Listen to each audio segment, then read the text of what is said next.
I still remember the way their voices echoed under those cold fluorescent lights cutting deeper than any blade. She was never enough, my mother told the judge, as if I couldn't hear her, as if I wasn't sitting right there. My name is Ava Merrick. I'm 28 years old, and last month my own parents dragged me into court to steal the 3 oceanfront villas my grandmother left me. But what they didn't know was that something inside me had finally snapped and there was no turning back. I didn't always know what betrayal felt like. Not the kind that settles in your bones, not the kind that whispers to you in the quiet hours of the night. But looking back, the signs were everywhere, scattered through my childhood like broken glass I kept walking on pretending it didn't hurt. I grew up in the Merrick house, a place that always smelled faintly of ocean salt and lavender cleaner, the kind my mother believed made us look respectable. Clarissa Merrick loved appearances more than she ever loved me. She loved polished floors, curated smiles, and holiday cards with everyone coordinated in beige. What she didn't love was the inconvenience of a daughter who asked questions or needed warmth. One of my earliest memories was sitting at the dinner table, my legs barely touching the floor. The ceiling fan clicked overhead, a slow, rhythmic tap like a metronome counting down to disappointment. My mother placed a perfectly grilled piece of salmon on my father's plate, then served herself, then reached for the bowl again only to skip right over me. "Mom," I whispered, "can I have some?" She sighed as if I'd interrupted a symphony. "Ava, you already had enough snacks today. Don't be dramatic. I hadn't eaten since school." But I swallowed the embarrassment along with my hunger. I didn't know it then, but that quiet acceptance would become a habit I carried for years. By the time I was 10, I'd learned how favoritism works. My father, Franklin, adored people who adored him back, and I was never that child. Too quiet, too observant, too much like the mother he resented and not enough like the daughter he thought he deserved. But my grandmother, Eleanor, saw everything. She visited us every Sunday, her slow footsteps padding against the marble floor, her smile warm in a way I didn't know adults could be. She always brought lemon cookies, soft crumbly, dusted with powdered sugar, because she noticed that no one ever baked for me. One summer afternoon, when the Miami heat shimmered on the driveway, I found her sitting on the porch, swing fan in hand. She patted the spot beside her. "Sweet girl," she said, "there's a pattern in this family. The Merricks. They like money more than people."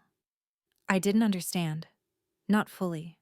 But I stored her words somewhere deep, like a message sent to my future self. Years later, they would echo louder than the ocean.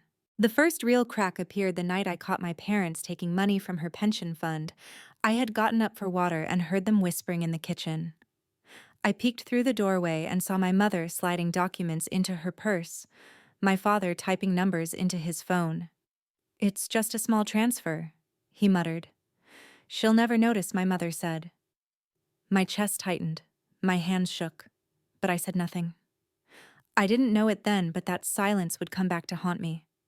As I got older, the distance between me and my parents only widened, stretching like a rubber band pulled too tight. Every year, every holiday, every birthday added a new layer of bitterness I tried to ignore. When I was 15, I won a district writing contest. My English teacher hugged me, said my essay had more heart than anything she'd read in years. I rushed home, certificate still warm in my hand, heart thumping with something close to pride. "Mom, Dad, I won." My voice stopped when I saw them in the living room camera, pointed at my younger cousin Lily, who wasn't even part of our household. She stood there holding a cheap plastic spelling bee trophy. "Smile, sweetheart," my mother cooed, brushing Lily's hair. "Your parents will love this photo." I waited. I held my certificate like an offering. My mother finally glanced at me. "Ava, please don't interrupt. We're busy. Busy celebrating someone else. Someone easier to love." I didn't know it back then, but that moment taught me something important: how easy it was for them to erase me. By the time I turned 19, I'd taken a part-time job at a beachfront diner, wiping tables and carrying trays until my wrists ached. I saved every dollar. I told my parents I wanted to help with groceries. I thought maybe generosity could build a bridge between us. Instead, they used the money for a weekend trip to Key Largo. "Oh, don't pout," my father said, when I found the receipt. "We needed a break. You should learn to relax too." But I didn't feel relaxed. I felt invisible. I swallowed it. Again. But it carved deeper than I realized. The only person who truly saw me was Eleanor. When I moved in with her at 23 after yet another fight with my mother, it felt like stepping into a different universe. Her house smelled like old books and jasmine tea. The walls were warm earth tones, nothing like the cold marble of the Merrick house. She'd sit in her recliner oxygen machine humming softly and tell me stories about her life, about choices, sacrifices, regrets. One night, as rain hammered against the windows, she took my hand. "Ava, one day they'll come for what's yours," she whispered. Why, I asked. Because greed is the only language they speak. She told me she'd updated her will. She wanted me to have the 3 oceanfront villas she had spent her life maintaining. The Merrick Ocean Villas. Coral, Tide, Horizon. I felt unworthy, overwhelmed. Why me? Because she said softly, "You're the only one who stayed." I didn't know it then, but the villas would become the battlefield where every buried wound would finally be exposed. And I wasn't ready for the war that was coming. The first real shift came a few weeks after Eleanor's funeral. Miami was drowning in heat that day, the kind that clung to your skin and made the air shimmer. I was sorting through paperwork in Villa Corral when my phone buzzed with a notification, a legal notice. My parents were filing a petition to temporarily assume control of all 3 villas. I stared at the screen, numb the sound of the waves crashing against the shore, suddenly too loud, too close. Temporary control. That was the first lie. What they really wanted was everything. When I confronted them, Clarissa didn't even blink. She just adjusted her sunglasses and said, "We're doing what's best for the family, Ava. You're overwhelmed." "You've always been overwhelmed," my father added. "You don't understand how to manage assets this valuable. You need guidance." Guidance. That was his word for control. I walked away before my anger could swallow me whole. But it didn't matter. They'd already drawn first blood. A few days later, rumors started spreading through my extended family, whispers that I was unstable, that grief had unhinged me, that maybe I wasn't in the right state of mind to manage millions of dollars. I knew exactly where it came from. My mother's favorite tactic had always been character assassination. Naomi, my lawyer, called me after hearing the whispers from a colleague. "Ava, they're setting up a narrative. They want the court to question your mental fitness." The room spun for a second. "They're my parents," I whispered. Naomi exhaled. "And they know your weakest spots." That's when the anonymous letter arrived. No name, no return address. Just a single line typed on a plain sheet of paper. "They're hiding something bigger." I read it once, twice, a dozen times. My pulse thudded in my ears. I didn't know if it was a warning or a manipulation, but it cracked open a small door in my mind, one that led straight back to the night I saw them stealing from Eleanor. I didn't sleep much after that. Then came the financial discrepancy. I was reviewing old villa statements when I noticed small withdrawals starting weeks before Eleanor died. Nothing huge, just a few hundred here, 1,000 there, but always from accounts tied to maintenance, payroll, utilities. The transactions looked normal until you saw the pattern. They were siphoning money. Again. While I was still reeling from that, my parents dropped their next weapon. They brought a so-called cousin to the preliminary hearing to testify that I'd always had emotional episodes. I'd met him twice in my life. Naomi tore him apart in 5 minutes. "Which dates exactly?" she asked. He sputtered, "Well, I don't remember precisely." "Because you're lying," she said calmly, but the message was clear. They were willing to drag anyone into their war.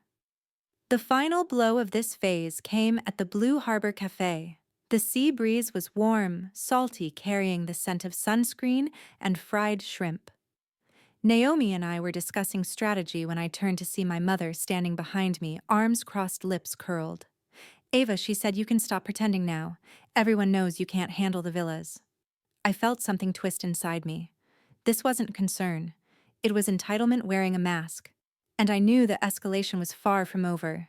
After that moment at Blue Harbor, something inside me shifted. It wasn't anger, not yet. It was the realization that my parents didn't see me as a daughter. They saw me as an obstacle, a barrier standing between them and what they believed the world owed them. and obstacles in their eyes were meant to be removed. The attacks became precise after that, like they'd mapped out every soft spot I had. One night, just after midnight, someone pounded on the door of Villa Corral. I froze, heart hammering, the sound slicing through the quiet like a blade. When I looked through the peephole, Franklin was standing there, fists clenched, face flushed with fury. "Ava, open this damn door!" His voice echoed through the hall. I cracked the door just an inch. "What do you want? You think you can just take everything Eleanor built?" he said, breath hot with anger. "You think you deserve it more than us?" I swallowed the tremor in my chest. "She chose me." That was all I said, but it landed like gasoline on open flame. He leaned forward. "You're making a mistake going against us." And for a second, just a second, I saw something in his eyes I hadn't seen before.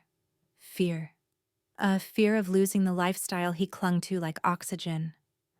I closed the door, slowly, deliberately. His fist hit the wood a final time before he stormed off. The next morning, as if the chaos hadn't been enough, Mrs. Vila called me.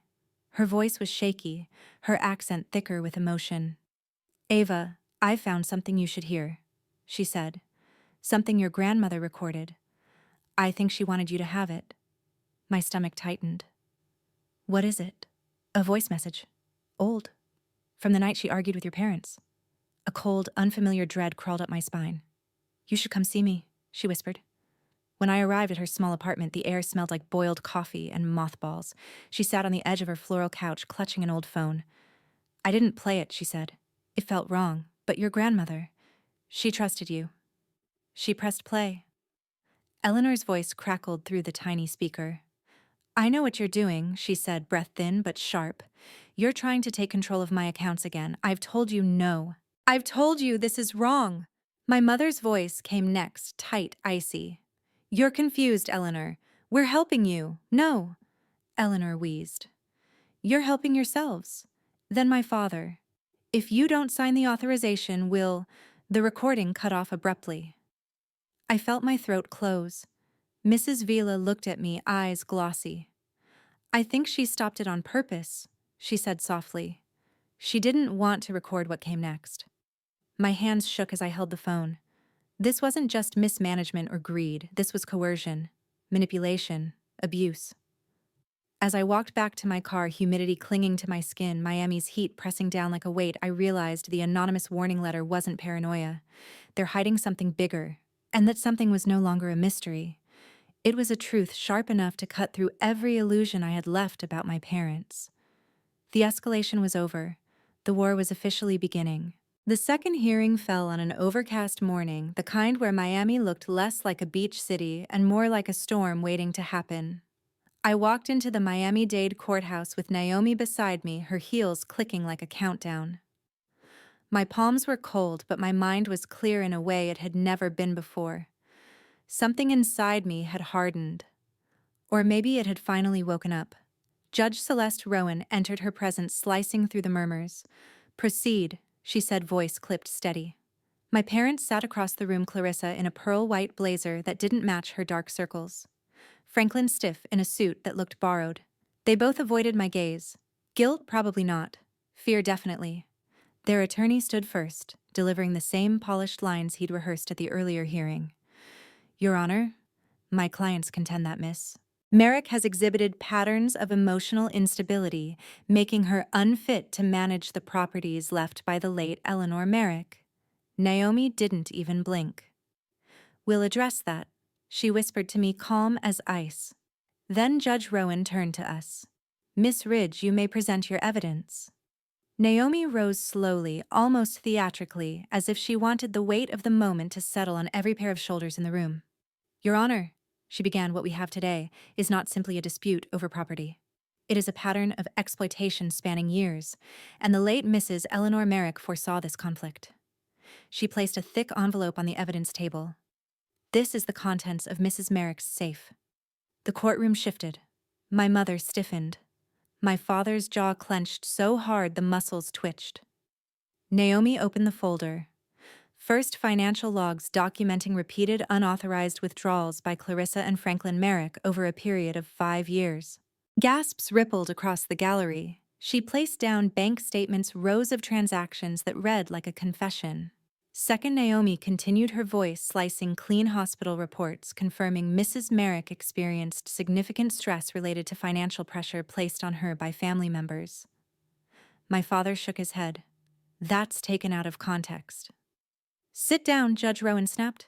He did? Naomi breathed out slowly. And third, she said a video recorded by Mrs. Merrick the week before she passed.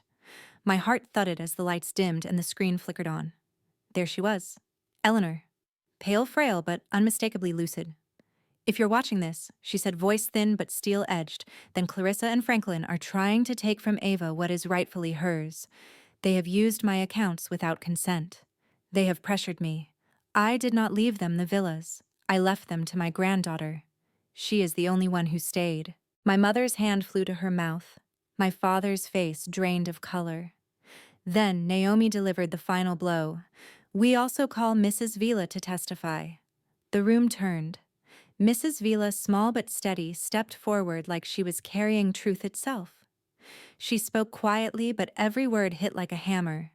Clarissa demanded Mrs. Eleanor sign a power of attorney document. She was too weak. She didn't understand. I refused to witness it. Later, I learned the signature was invalid. Silence fell. A heavy, suffocating silence. Judge Rowan leaned back, eyes cold and sharp. This court finds overwhelming evidence of financial exploitation and coercion. My parents sagged 2 pillars, finally crumbling. In light of this, the judge said, voice echoing like a verdict carved in stone, full ownership of the Merrick Ocean Villas is granted to Ava Merrick.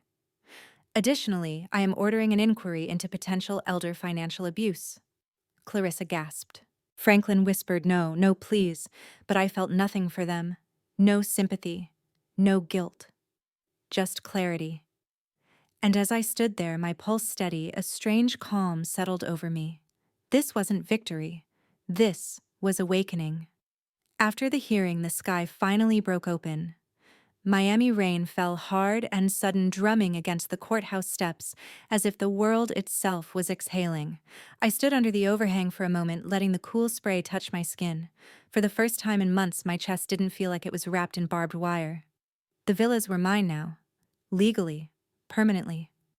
But the victory tasted strange, clean, sharp, almost metallic, like the air right after lightning strikes. That night, walking through Villa Horizon, the largest of the 3, I ran my fingers over the railings Eleanor once polished herself. Construction lights glowed along the deck, warm and golden. Everything felt different, calmer, but not finished. That's when my phone buzzed. A number I didn't recognize. I hesitated before answering.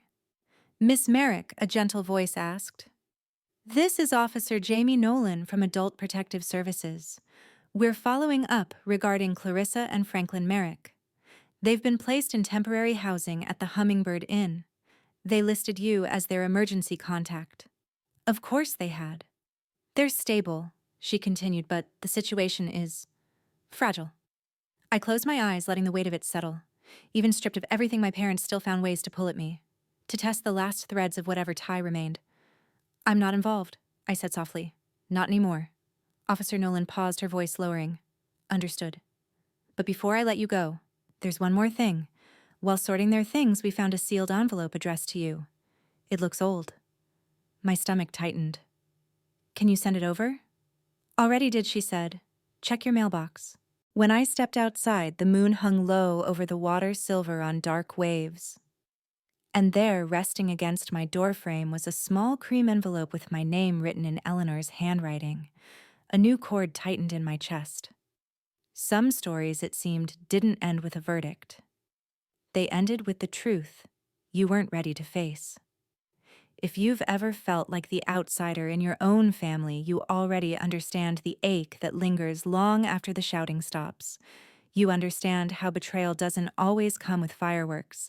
It comes in quiet moments, in forgotten promises, in the people who were supposed to protect you. So before you go, tell me where you're watching from.